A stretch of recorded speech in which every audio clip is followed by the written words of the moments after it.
A 20-year-old woman was shot and killed after her friend turned into the wrong driveway in upstate New York.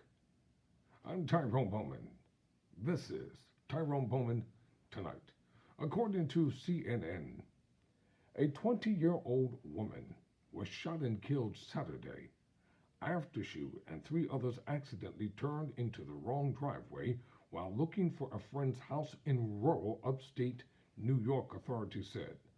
The woman, identified as Kaylin Gillis, was a passenger in a vehicle when a man, 65-year-old Kevin Monahan, fired two shots from his porch. Washington County Sheriff Jeffrey Murphy said in a news conference Monday. One of the shots hit the vehicle and struck Gillis, the sheriff said.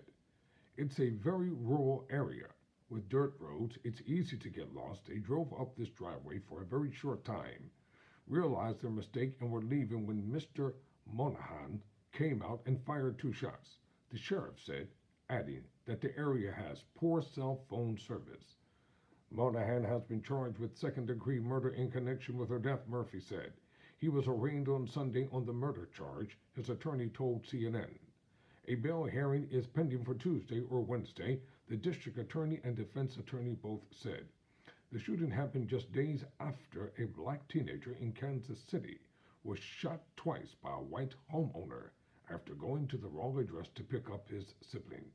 In that case, Andrew Lester, 84, opened fire on 16-year-old Ralph Yarl as the teen stood at Lester's front door before any words had been exchanged, according to a probable cause document obtained by CNN. Lester, who told police he thought the teen was trying to break in, faces 2 felony charges in a case that touches on so-called stand your ground laws. We've been there before. The proliferation of firearms and racial bias. In the New York shooting, both Monahan and Gillis are white. No one is believed to have exited the car, and there was no interaction between Monahan and anyone in the vehicle before shots were fired, Murphy said. There was clearly no threat from anyone in the vehicle. There was no reason for Mr. Monahan to feel threatened, Murphy said. After the shots were fired, Gillis and the rest of the group drove away from the house in the town of Hebron looking for cell phone service, and then called 911. They were found around 5 miles away from the house in the nearby town of Salem. First responders began administering CPR, but Gillis was pronounced dead at the scene, Murphy said.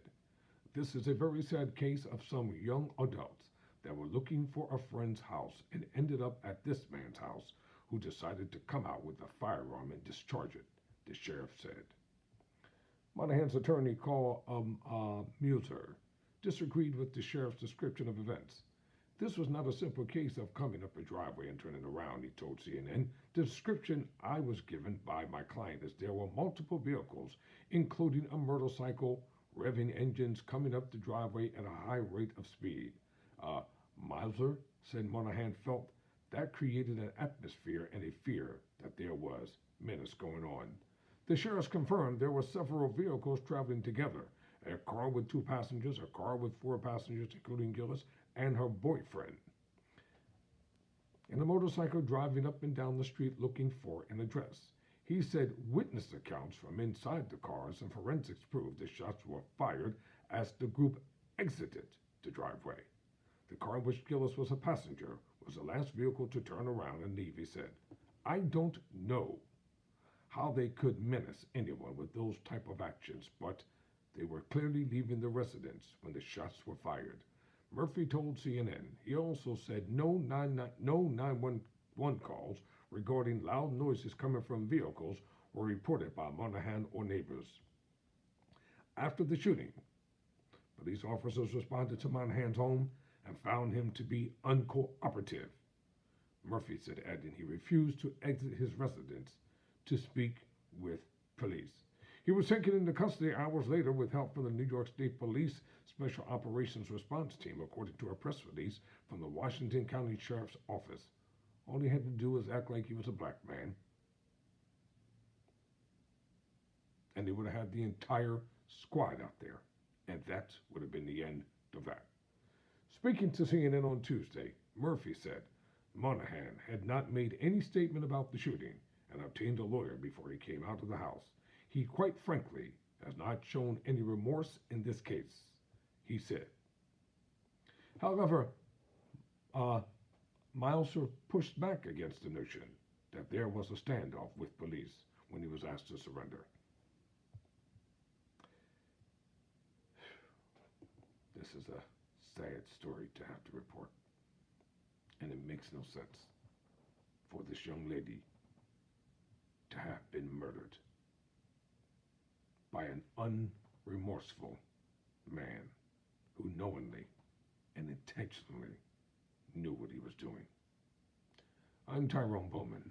Never surrender, never quit.